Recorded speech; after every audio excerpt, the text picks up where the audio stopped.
वज़ीर पेट्रोलियम मुसद्दिक मलिक का कहना है कि पाकिस्तान में कारोबार करना बहुत मुश्किल है। बड़ी पेट्रोलियम कंपनियां पाकिस्तान छोड़ गई। इस वक्त सिर्फ चाइनीज़ हैं जो हमारे पास हैं। ये भी नहीं जाने बात सुनो, अच्छे मीठी, समुद्रों से गहरी, आसमानों से ऊंची। दुनिया में कोई दोस्ती मोस्ती नहीं होती है, याद रखना। मुफादात होते हैं, अपने अपने टारगेट्स होते हैं, उसके मुताबिक कौमें चलती हैं। हजारों मील दूर भी सुपर पावर बारे में नहीं है। होश करो, याद आएंगी कभी ये बातें तुम्हें। They need us. We desperately need them. दोस्ती ताल्लुक की ये बराबरी की सतह पे होता है, आम जिंदगी में भी किसी न किसी हवाले से अगर आपका लेवल मिलता है। अदरवाइज आप चमचे कड़चे तो हो सकते हो, खुशामदी हो सकते हो, दरबारी हो सकते हो, दोस्ती तो बड़ा रिश्ता है। अच्छा, अब ये जो मुसद्दक मलिक, अच्छा ये बहुत कम लोग हैं नून लीग में जो बात करें तो खुशबू आती है कि ये पढ़ा लिखा आदमी मुसद्दक मलिक है। अच्छा, वो मेरी तरह मतलब वो लाउड भी नहीं होता, सॉफ्ट स्पोकन। मेरा दिल करता है मैं उससे बोलूं, लेकिन मेरा अल्लाह ने को और तरह का बनाया हुआ, मैं क्या करूं। उसने ढंग की बात की है, खुशामद वगैरह उसके पैकेज का भी हिस्सा है, वो मौका नहीं वो जाने देता, वो ऐसी बात नहीं है, वो मजबूरी है, कल्चर है। At Rome do as the Romans do, ये जिंदगी की ज़रूरत है, वो करता है बेचारा। लेकिन जो बात उसने की है, इसके अलावा वो क्या करता। ये पाकिस्तान में कारोबार फल फूल रहा है, बंद हो रही हैं, बेशुमार कम बंद हो रहे हैं। ये जो अभी गौहर जहाज या ये जो शुरू हुआ है IPPs के शर का मुकाबला करने के लिए, पता नहीं किस वकील ने उसको दुआ दी है, किसने उसको तावीज़ बांधा है। ये को ख्वाब में आके उसको बता गया है कि चल भाई IPPs, वो इससे बड़ी डकैती किसी कौम के साथ हो सकती है, इन टर्म्स पे हो सकता है।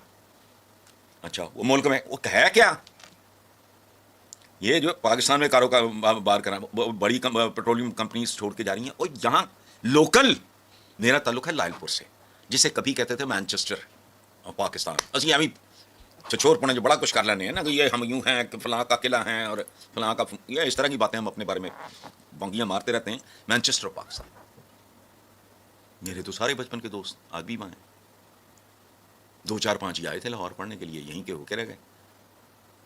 वहां तो भाई झाड़ू फेरा हुआ।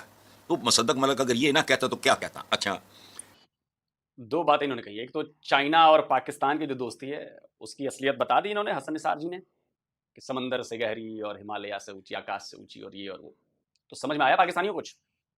बात ऐसी है कि दोस्ती दोस्ती फजूल की बातें हैं। चाइना सिर्फ तुम्हारा शोषण कर रहा है, क्योंकि चाइना को भी तुम्हारी जरूरत है। चाइना जानता है कि अगर भारत से लफड़ा हुआ और अगर लफड़ा बढ़ा तो भारत, चाइना का पूरा ट्रेड रूट हमारे कब्जे में है। वो पूरा रूट ब्लॉक हो जाएगा, चाहे वो मलक्का स्ट्रेट हो, चाहे वो सुंदा स्ट्रेट हो, जहां भी, चाहे वो इंडोनेशिया वाला रास्ता हो, सब। तो चाइना का मामला हो जाएगा गड़बड़।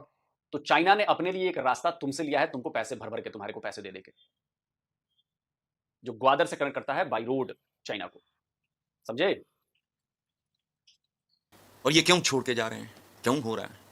क्या कहता हूं, पाकिस्तान एक ऐसा बर्तन है, इस्लामी जमहूरिया पाकिस्तान एक ऐसा भांडा है जिसका वो थला नहीं होता, वो की बॉटम उसका, ये वहां से भी लीक कर रहा है, ऊपर से भी लीक कर रहा है।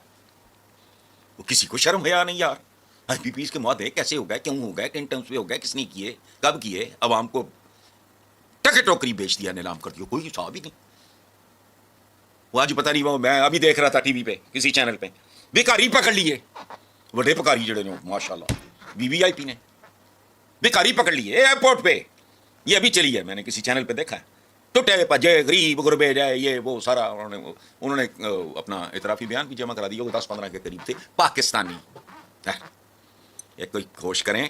अच्छा, ये ना सियासी इस्तेकाम, ना अखलाकी इस्तेकाम, ना समाजी कोई चीज है ही नहीं। मैंने कहा ना कि अगर ये 24 करोड़ की आबादी है तो 24 करोड़ डिफरेंट डायरेक्शंस में जा रही है। खत्म, कोई कदर मुश्तरक पाकिस्तानियों के दरमियान है ही नहीं। यही बातें जब मैं कहता हूं तो पाकिस्तानियों को बड़ी बुरी लगती है यार, बड़ी मिर्ची लगती है पाकिस्तानियों को। ये एक हिंदू, एक काफिर, एक इंडियन, कैसे हमारे बारे में बात करा। भैया तो ये ना काफिर हैं, ना ये इंडियन है, ना कुछ हैं, ये तो पाकिस्तानी हैं, अपने आप को सेंट्रल एशियन बताते हैं भूल के। इनका DNA सेंट्रल एशियन। पाकिस्तानी है, सुन लो पाकिस्तानियों क्या कह रहे हैं ये। तुम्हारे पेंदे में भी छेद है, वहां से भी लीकेज आ रही है, और तुम्हारे ऊपर से मतलब मुंह से भी निकल रहा है, दोनों जगह से लीक कर रहे हो। शर्म नहीं आ रही। और 24 के 24 करोड़ सब 24 करोड़ दिशाओं में जा रहे हैं, अलग अलग दिशाओं में। कोई एक दूसरे की नहीं सुन रहा, कोई एक दूसरे की नहीं मान रहा। समझ रहे हो? नहीं समझोगे, टूटने वाले हो। सिंपल शब्दों में बताऊं, टूटने वाले हो, बाकी तुम्हारी मर्जी। जो रजे हुए हैं वो बदहजमी का शिकार है, जो भूखे हैं वो भूख का शिकार है। एक्सट्रीम्स हैं दो। मिडिल क्लास प्रैक्टिकली खत्म हो चुकी है और उसके बारे में कहा जाता है कि वो रीढ़ की हड्डी होती है। चलें गौहर एजाज के पीछे खड़े हो जाएं सारे। जिस किसी ने भी गौहर एजाज को मशवरा दिया, खुद ज़हीन आदमी है, को ख्वाब देखा है, मैं सारी पॉसिबिलिटीज की तरफ इशारे कर रहा हूं, पकड़ो।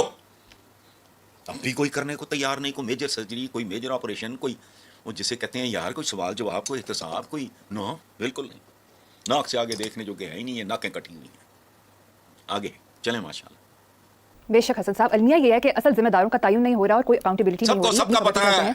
एमक्यूएम के रहनुमा मुस्तफ़ा कमाल का ने मुतालबा किया है कि बिजली बहरान पर इमरजेंसी लगाई जाए। पूरे खित्ते में सबसे महंगी बिजली पाकिस्तान में है। उन्होंने ये भी कहा कि पावर सेक्टर के मसाइल किसी भी दहशतगर्दी से बड़ा मसला है। तीनों बातें ठीक हैं उसकी, मुस्तफ़ा कमाल की, लेकिन कोई क्रेडिट भी देना चाहिए मुस्तफ़ा कमाल को, पाकिस्तान को। सबसे महंगी बिजली, सबसे सस्ते लोग, ये होती है पूरी बात। सबसे पूरे खिते में सबसे महंगी बिजली, सबसे सस्ते लोग, टके टोकरी, माए बच्चे मार रही, बच्चे हैं, घर नॉर्मल हो गए हैं, तलाकों की मुझे कह रहा था शरह बढ़ गई है, उसकी वजह है कि जहन्नुम बन गए हैं घर।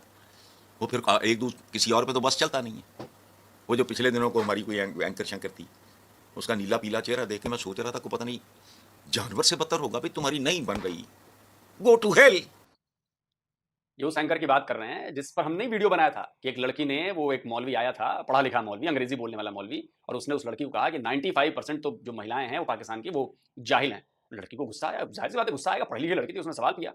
तो उस बंदे एक मौलवी के साथ जो एंकर थी, उस एंकर को उसके पति ने धो डाला, बहुत मारा, फिर केस वोस हुआ, पूरा चेहरा सूजा हुआ था। वही एंकर थी और उस एंकर ने वो लड़की के साथ आवाज नहीं उठाई। जो महिलाओं के हक की बात कर रही थी लड़की, उसके साथ उसने आवाज नहीं उठाई, उसने उल्टा लड़की को समझाना शुरू कर दिया। और आज उसी के साथ क्या हुआ उसके घर में, उसके बाद इनको याद आया होगा कि महिला क्या है। ये उसी एंकर की बात हो रही है, आप सोचो। तलाक नागवार चीज है, लेकिन वो खुदा ना खास्ता ये कोई गुनाह कबीरा तो नहीं है। तो जो लेकिन तो नील पड़े हुए थे उस लड़की के। मैं भी एक ज़माने में उसके 3-4 में प्रोग्राम्स मैंने किए, तो दुख हुआ मुझे। गुरु ना बच्चे हैं और नाल खड़ा देखो तो वो औरतें मार रहे हैं यार, नहीं गुजर बसर हो रही तो बस इसे खूबसूरत मोड़ देकर छोड़ना। अच्छा, घरों में वहशत तारी हो गई है। अच्छा, और पावर सेक्टर के मसाइल जो है ना, ये दहशतगर्दी बिल्कुल ठीक है। दहशतगर्द कितना मार लेगा बताओ? जो पावर सेक्टर कत्लेआम करेगा तातारियों जैसा होगा। इस मुल्क में इमरजेंसी नहीं, इमरजेंसी प्लस लगाओ। हुण तुसी चूहे मारने बंद करो, ये झींगर, ये टिड्डी, ये फलानी, ये चीजें मारनी बंद करो। अब जो अरने भैंसे हैं ना, उनकी तरफ तवज्जो दो, वरना फिर अल्लाह ही मालिक है।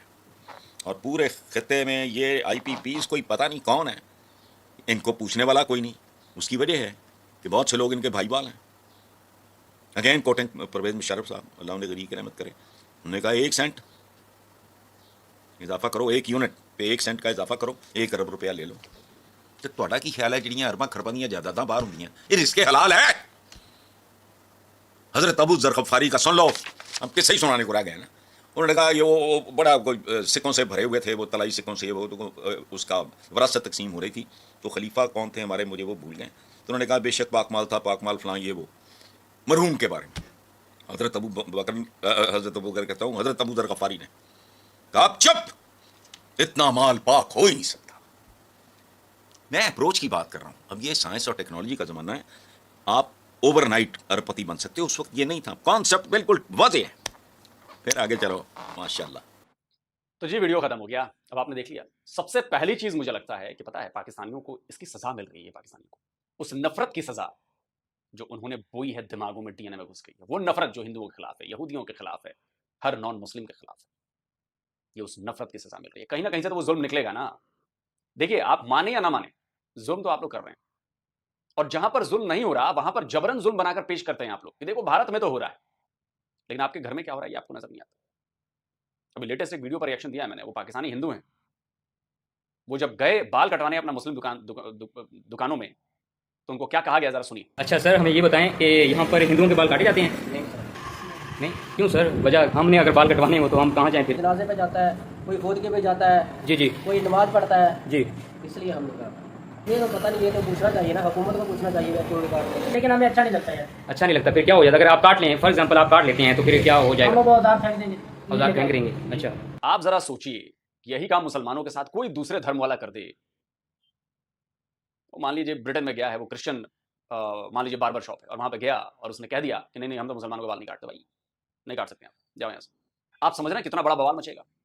या भारत में ले लीजिए, भारत में कोई हिंदू हमारा बाल काटने वाला है और उसने ये बात कह दी, नहीं नहीं नहीं, हम तो मुसलमानों को बाल नहीं काटे। आप सोचिए कितना बड़ा हंगामा मच जाएगा।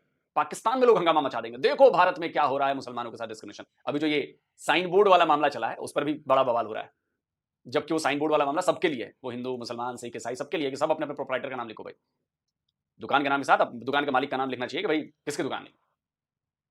लेकिन बवाल मचा हुआ है। क्या ये जो पाकिस्तान में हो रहा है, क्या कोई इस पर आवाज उठाएगा? नहीं उठाएगा। तो पाकिस्तानियों, आपको सजा मिल रही है आपकी नफरतों की, सजा भी कहूं, सजा भी है। और अब ये नफरत जो आप लोगों ने कई पीढ़ियों से, जो 47 के पहले से जो यहाँ पे लोग थे जो अलग, जिनको मुल्क चाहिए था, वो जो नफरत आप लोगों ने पालनी शुरू की, वो नफरत आपको अब खा रही है। और ये उसी का नतीजा है। बिजनेस आपके यहाँ है नहीं, किसानी खेती किसानी डूबती जा रही है, आबादी बढ़ती जा रही है। आप समझ रहे हैं? खाना कम हो रहा है, खाने वाले बढ़ते जा रहे हैं, बिजनेस खत्म हो रहे हैं, बेरोजगार बढ़ते जा रहे हैं, क्योंकि आबादी बढ़ रही है। एक ना एक दिन तो ये अपने आप को ही खाएंगे ना आप लोग। मार्केट मची है ना आपस में आप लोग। अभी तो बहुत कुछ देखना बाकी है, क्योंकि आपने 76 ईयर्स पर बहुत जुल्म किया आप लोगों ने, रिलीजन के नाम पर, माइनॉरिटी के नाम पर बहुत जुल्म किया आप लोगों ने, और अभी भी जुल्म जारी। लेकिन कोई पाकिस्तानी से आप पूछ लो, कहेगा अरे सारे हुकूक मिलते हैं, भारत में नहीं मिलते हैं माइनॉरिटी को हुकूक, हम देते हैं माइनॉरिटी को हुकूक। लेकिन जब ग्राउंड पर आप निकलते हैं तो मामला अलग। दोस्तों, वीडियो को शेयर करिए और कमेंट करके बताइए आप क्या कहते हैं। जल्दी मिलता हूं एक और नए वीडियो के साथ। नमस्कार, जय।